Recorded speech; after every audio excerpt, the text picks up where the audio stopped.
Hey everyone, स्वागत है आप सभी का इंग्लिश फ्लिक्स यूट्यूब चैनल पर। और आज की वीडियो में हम आपकी सेकंड पोएम है जिसका नाम है फायर एंड आइस, इसका एक्सप्लेनेशन समझेंगे। इसके पहले हमने एक और पोएम कंप्लीट की है जो कि रॉबर्ट फ्रस्ट के द्वारा ही लिखी गई थी, वो आप ज़रूर देख लीजिएगा, डस्ट ऑफ स्नो। उसकी क्वेश्चन आंसर भी हमने कंप्लीट कर लिए हैं, आपको प्लेलिस्ट में सारे वीडियो मिल जाएंगे। वीडियो पर एंड तक बने रहिएगा और अपने दोस्तों फैमिली वीडियो को शेयर जरूर कीजिएगा। ऐसे ही उपयोगी वीडियो और आपकी तैयारी जो है मैं इस चैनल के माध्यम से करवाता रहूँगा। यहाँ पर हम थोड़ा सा समझ लेते हैं पोएम को स्टार्ट करने के पहले। यह भी आपकी दो ही स्टंजा की एक छोटी सी पोएम है और नाम है इसका फायर एंड आइस, जो कि रॉबर्ट फ्रस्ट के द्वारा लिखी गई थी। ये हमारे चैप्टर फर्स्ट की सेकंड पोएम है। यहाँ पर फायर का मतलब आग होता है और आइस का मतलब बर्फ़ होता है, आप में सभी जानते हैं। तो इस पोएम में कवि ने हमें ये बताया है कि यहाँ पर जब भी हम फायर की बात करें उसका मतलब है इच्छा यानी डिजायर। आपकी जो चाह होती है, इच्छा होती है कुछ भी पाने की या कुछ भी करने की, उसको हम आग कहेंगे। और जो बर्फ़ है, यदि जहाँ पर भी बर्फ़ का नाम आएगा उसका मतलब रहेगा नफ़रत, यानी नफ़रत मतलब बर्फ़। तो यहाँ पर फायर एंड आइस, जब भी हम फायर और आइस की बात करेंगे तो आपको डिजायर और हेट समझ में आ जाना चाहिए। आगे बढ़ते हैं हम। यहाँ पर ये आपके दो स्टंजा है। Some say the world will end in fire, some say in ice, from what I have tasted of desire, I hold with those who favour fire. Some say कुछ कहते हैं कि इस संसार का, इस विश्व का, वर्ल्ड का अंत किस में होगा? आग में होगा। कुछ कहते हैं कि इस संसार का अंत जो है वो आग में होगा।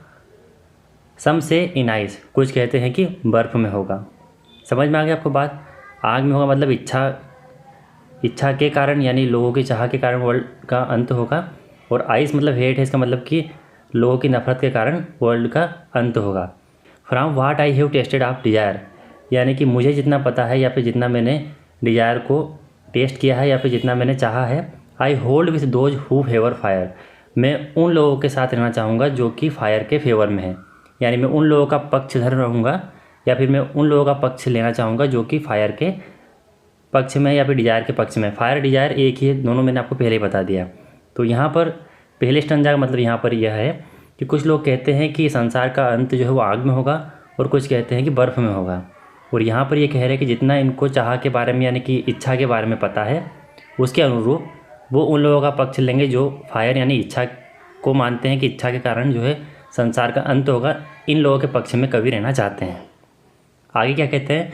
But if it had to perish twice, perish का मतलब होता है डाई या फिर नष्ट हो जाना, मरना या फिर नष्ट हो जाना। But if it had to perish twice, I think I know enough of hate to say that for destruction ice is also great and would suffice. परंतु यदि ऐसा दो बार हुआ या फिर दो बार करना पड़ा, यानी कि संसार का जो विनाश है वो दो बार यदि होता है या फिर दो बार करना पड़ा, आई think I know enough of hate, मुझे लगता है कि मैं नफ़रत के बारे में पर्याप्त जानता हूँ, जितना मुझे आता है उतना मैं जानता हूँ। To say that for destruction ice is also great and would suffice, तो यह कहना सही है कि जो आइस यानी नफ़रत है वह पर्याप्त है और महान है। किसके लिए? विनाश के लिए। तो यह कहना सही होगा कि विनाश के लिए आइस महान है और पर्याप्त होगी विनाश करने के लिए, यानी कि दोबारा यदि विनाश होगा तो वो नफ़रत के कारण होगा। तो यहाँ पर रॉबर्ट फ्रस्ट जो कवि हम ये समझाना चाह रहा है कि डिजायर है यानी इच्छा या फिर चाह एक ऐसी चीज़ है कि आपको यदि लगता है कि मुझे ये पाना है तो उसके लिए आप किसी भी हद तक जा सकते हैं जिससे कि विनाश हो सकता है। ठीक है। और वैसे ही हेट मतलब नफ़रत, यदि आपको नफ़रत हो जाती है तो वह भी विनाश का कारण बन जाती है। तो पहली बार यदि विनाश हुआ तो हाँ, डिजायर यानी इच्छा के कारण विनाश होगा। कभी कभी होता है ना, आपने मूवियों में देखा होगा कि मुझे इस दुनिया पर पूरा काबू करना है तो उसकी इच्छा के चक्कर में बहुत सारा विनाश झेलना पड़ता है। वैसे नफ़रत के चक्कर में भी इस तरह के विनाश हो जाते हैं।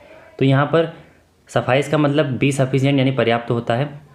ये दो ही मीनिंग है जो आपको शायद समझ में ना आए हो। डिस्ट्रक्शन का मतलब विनाश होता है। तो यहाँ पर ये आपकी पोएम समाप्त हो जाती है। अब आपको यहाँ पर इनके पोएटिक डिवाइस समझना ज़रूरी है। तो यहाँ पर हम rhyme scheme, anaphora, alliteration, assonance, consonance और एग्जाममेंट समझेंगे। होता क्या है कि फिगर ऑफ स्पीच यानी अलंकार को आपको समझना जरूरी है कि पोएम में कहाँ कहाँ पर अलंकार का उपयोग हो रहा है। तो यहाँ पर आप ये पहली लाइन में देखिए, यहाँ पर अंत में फायर है, इसके बाद यहाँ पर डिजायर है, इनके आगे मैंने ए लिखा है, बी लिखा है, सी लिखा है। इसका मतलब यह है कि जो ए और ए है ये सेम राइम दे रहे हैं, राइम स्कीम दे रहे हैं। राइम स्कीम यानी यदि कोई लाइन हो या फिर कोई पंक्ति हो, उसके अंत यानी अंतिम वर्ड में एक जैसी तुक बन रही हो, जैसे कि फायर, डिज़ायर, फायर, है ना। इसके बाद में हाँ, ये तीन ही जगह यहाँ पर, इसीलिए मैंने यहाँ पर आयर वाला जो राइम स्कीम यहाँ पर आ रहे तो हमने यहाँ पर ए लिख दिया। क्लियर है। अब यहाँ पर देखिए बी लिखा है आइस, यहाँ देखिए ट्वाइस, फिर आइज़, तो यहाँ पर हमने इसको नाम क्या दे दिया, बी दे दिया। अंत में जो ये वर्ड्स हैं इनका जो उच्चारण है यानी जो इनकी तुक है वो एक जैसी है, इसलिए हमने इनको सिमिलर नेम दे दिए हैं। जैसे कि आइस, ट्वाइस और फिर आइस, तो इनको हमने बी नाम दे दिया है। वैसे ही यहाँ देखिए आप हेट, ग्रेट, तो इनको हमने क्या नाम दे दिया, सी नाम दे दिया। यानी कि जो एक जैसे साउंड करते हैं उनके आगे एक जैसे हमने लेटर्स का उपयोग किया है। तो ये राइम स्कीम है जो कि किसी भी पंक्ति के अंत में एक जैसा उच्चारण देते हैं। डेफिनेशन वगैरह मैंने पहले समझाया। यहाँ पर देखिए इसको डिवाइड करेंगे हम। यहाँ पर ये टोटल कितनी लाइन्स है, टोटल 9 लाइन्स है, तो हम इनको 3 में डिवाइड कर सकते हैं। तो यहाँ पर आपका राइम स्कीम कैसा बन रहा है, ए बी ए, देखो ए बी ए। दूसरा राइम स्कीम क्या बन रहा है, A B C, A B C. और तीसरा राइम स्कीम आपका बन रहा है B C B, B C B. Clear है।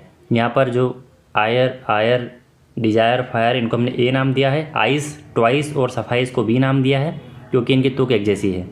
और रही बात किसकी, सी की, तो हेट और ग्रेट। तो इस तरीके से हमने इसको डिवाइड कर दिया, यानी बराबर लाइनों में डिवाइड कर देंगे।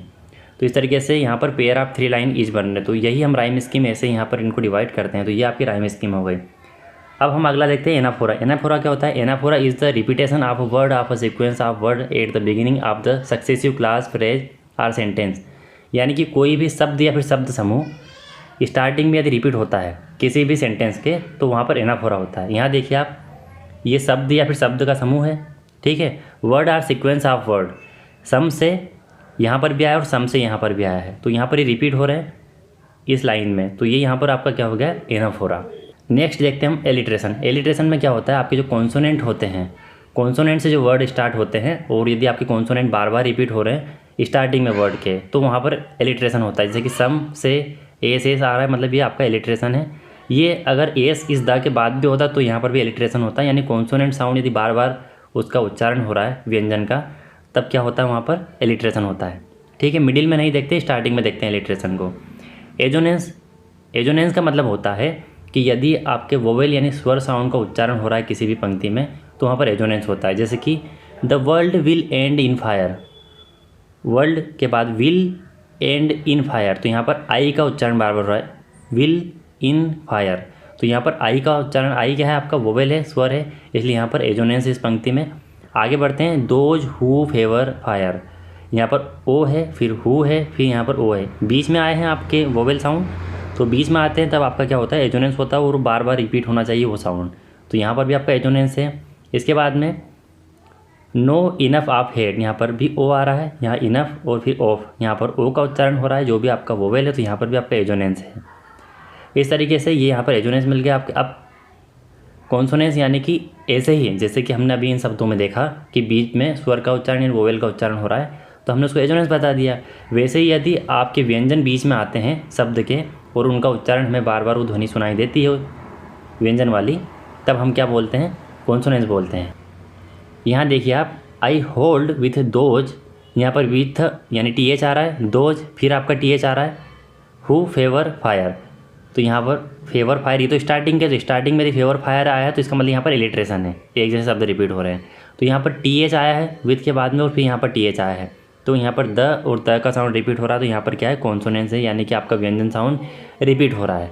तो जहाँ पर भी आपकी व्यंजन साउंड का रिपीटेशन हो रहा है, तो वहाँ पर आपका क्या रहेगा, कॉन्सोनेंस रहेगा। अंतिम पोएटिक डिवाइस जो यूज हुआ है वो है आपका इंजाबमेंट। तो इंजाबमेंट क्या होता है, जब आपकी पंक्तियाँ यानी स्टंजा कुछ इस तरीके से हो कि उनमें कहीं पर भी पंक्चुएशन मार्क नहीं हो, यानी विराम चिन्ह, कोमा नहीं हो या फुल स्टॉप नहीं हो, और आप पंक्ति दर पंक्ति बढ़ते जाते हैं बिना रुके हुए, तो वहाँ पर इंजाबमेंट होता है। तो यहाँ पर आप देखिए, यहाँ पर फुल स्टॉप है, यहाँ पर इंजाबमेंट नहीं हो सकता, यहाँ पर फुल स्टॉप है, यहाँ पर कोमा है। यहाँ देखिए आप, I think I know enough of hate to say that for destruction ice is also great and would suffice, यहाँ पर फुल स्टॉप आया है। तो यहाँ से यहाँ पर और यहाँ से यहाँ पर और यहाँ से यहाँ पर आने में आपको कहीं पर भी रुकावट नहीं है, आप एक साथ बोल सकते हैं, तो इसको बोलते हैं इंजाबमेंट। आई होप आप सभी को ये क्लियर हो गया होगा। वीडियो अच्छा लगा तो लाइक कीजिएगा, शेयर कीजिएगा। सभी चीज़ें मैंने इसमें अच्छे से एक्सप्लेन की है। आपके poetic device, literary device, figure of speech अपने दोस्तों में शेयर कीजिए। और भी वीडियो और क्वेश्चन आंसर के लिए आप प्लेलिस्ट चेक कर सकते हैं। मिलते हैं अगले वीडियो में, तब तक के लिए tata bye bye, take care.